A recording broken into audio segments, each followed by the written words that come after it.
Chittagong new marine container terminal NTCT পরিচালনায় চট্টগ্রাম বন্দর কর্তৃপক্ষের সঙ্গে বিদেশি কোম্পানির চুক্তির বিরুদ্ধে করা রিটের রায় ঘোষণা করা হবে ৪ December.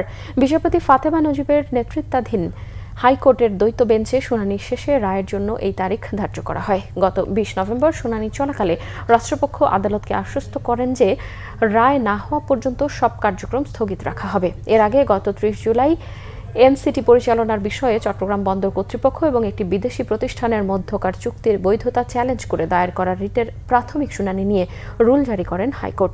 New marine container terminal বিদেশি কোম্পানির কাছে হস্তান্তরের বৈধতা প্রশ্নে বাংলাদেশ যুব অর্থনীতিবিদ ফোরামের সভাপতি মির্জা ওয়ালিদ হোসাইন এই রিটটি আবেদন করেন।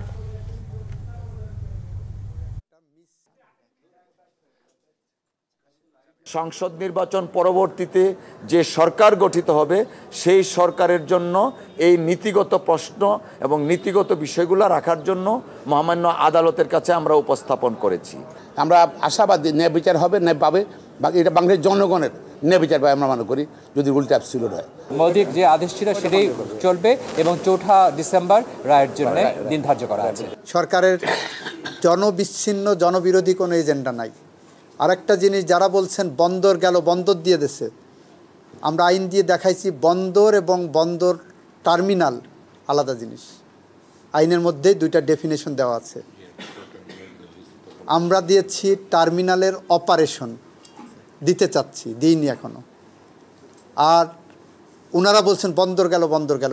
আমাদের কথা, যদি পলিটিক্যাল গভর্নমেন্ট যে সিদ্ধান্ত নিতে পারবেন, এই অন্তর্বর্তীকালীন সরকার একই সিদ্ধান্ত নিতে পারেন।